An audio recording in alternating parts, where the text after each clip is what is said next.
Do you know? Hello, Dunos. Let's talk about Counter Strike. 1999 की शुरुआत में दो game developers that is Minh Le and Jess Cliffe एक game बनाना चाहते थे based on conflict between terrorism and counter terrorism. उन्होंने एक recently released game Half Life का एक न्यू मोड वर्जन बनाने का सोचा। जून 19, 1999 को पहला पब्लिक बेटा वर्जन रिलीज हुआ और गेमिंग कम्युनिटी को ये बहुत पसंद आया। इतना पसंद आया कि डेवलपर्स को गेम का मैप्स बनाने तक की ज़रूरत भी नहीं पड़ी, क्योंकि प्लेयर्स खुद के मैप्स बनाकर उन्हें सूडो ऑफिशियल वेबसाइट पर डाल देते थे।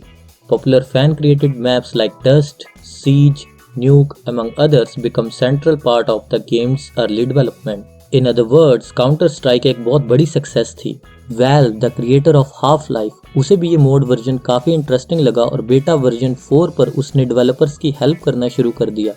ईयर 2000 के एंड में वैल्व ने गेम के लिए डेवलपर्स हायर कर लिए and released counter strike as a stand alone game. Counter strike franchise की पॉपुलैरिटी बहुत जल्दी बढ़ने लगी एंड बहुत जल्द ये सबसे popular first person shooter game in the market बन गई और आज भी original counter strike one of the most popular games on Steam की लिस्ट में है। The most recent instalment global offensive is one of the top games on Steam. Half life 2 game की arcade version की तरह ही counter strike neo भी counter strike का arcade version है and it was released near 2003 and game is only available in Japan and game is some form of futuristic shooter with cyborgs and anime looking characters। आप समझ ही गए होंगे। Basically game का रीस्किन्ड version Japanese audience को please करने के लिए था। काउंटर स्ट्राइक के 3 और स्पिन ऑफ टाइटल्स बनाए गए that is counter strike online 1 and 2 and counter strike Nexon on zombies. 2009 में एक छोटा सा काउंटर स्ट्राइक टूर्नामेंट हुआ between two teams that is Virtus pro and Forze in Russia. Event promised a night of competitive gaming between two highly ranked esports team, लेकिन event के sponsors के mind में कुछ और ही चल रहा था। इवेंट को इंटरेस्टिंग बनाने के लिए उन्होंने सीक्रेटली कुछ स्ट्रिपर्स को इनवाइट कर लिया, देखने के लिए कि प्लेयर्स डिस्ट्रैक्ट होते हैं या नहीं। लड़कियों ने वो सब किया जो वो कर सकती थी, लेकिन कंपटीशन आराम से चलता रहा और प्लेयर को इससे कोई फर्क नहीं पड़ा। शायद थोड़ा बहुत फर्क पड़ा भी हो, but I think counter strike players बहुत ही डेडिकेटेड हैं ई स्पोर्ट्स को लेकर। क्या कभी गेम में किसी प्लेयर पर आपको इतना गुस्सा आया है कि रियल लाइफ में आपको उस प्लेयर को जान से मारने का दिल करे? 2010 में फ्रांस के एक आदमी ने काउंटर स्ट्राइक खेलना शुरू किया। एक पर्टिकुलर मैच में वो एक नाइफ फाइट में मारा गया। वो प्लेयर इतना गुस्सा हो गया कि उसने अगले 7 मंथ्स उस आदमी को ट्रैक करने में लगाए जिसने उसे मारा था। जब उसे पता चला कि वो आदमी कहाँ रहता है, वो उसके घर तक गया and when the guy opened the door he stabbed him in the chest with the knife. Luckily for the victim की कुछ सेंटीमीटर से उसका हार्ट बच गया and he survived the attack. Now I have one question, कहीं आप तो किसी को ट्रैक करके ऐसे मारने का तो नहीं सोच रहे ना? या हो सकता है कोई आपको भी ट्रैक कर रहा हो? Be safe. हर इंस्टॉलमेंट में सारी रेडियो कमांड्स एंड डायलॉग्स जो सुनते हो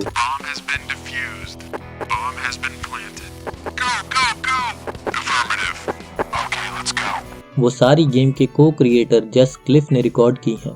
ग्लोबल ऑफेंसिव तक ये ऐसा था, तब हर डायलॉग के लिए एक वॉइस एक्टर लिया गया। I will gather bomb site. Going to the bomb site. I see them. I can see them. I see our enemy. Nice shot, man. Thus replacing most of the originals. But सारी की सारी नहीं. For example, the final message is like Terrorists win. or Counter-terrorists win. still remain.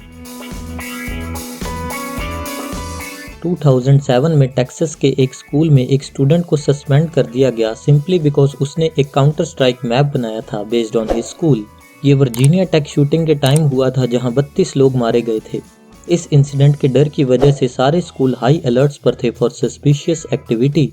सो जब teachers को पता चला कि एक स्टूडेंट ने गेम में एक ऐसा लेवल बनाया है जिसमें ऑब्जेक्टिव है टेररिस्ट से लड़ना और बॉम्ब प्लांट करना, तो सिचुएशन कंट्रोल से बाहर हो गई। पुलिस भी इन्वॉल्व हो गई और इसे एक माइनर एक्ट ऑफ टेररिज्म के रूप में देखा गया। लेकिन उस लड़के को कभी अरेस्ट नहीं किया गया, बट उसे स्कूल से निकाल दिया गया and was forced to travel to a new one. ये सब एक गलत टाइमिंग और गेम में एक हार्मलेस मैप की वजह से हुआ। काउंटर स्ट्राइक सोर्स के इन्फर्नो मैप में एक रूम है कॉल्ड बॉयलर रूम और just boiler for short. In global offensive they choose not to include this room और प्लेयर्स ने ये बहुत जल्दी नोटिस कर लिया। सो 2014 में वैल्व ने गेम अपडेट की टू इंक्लूड दिस बॉयलर।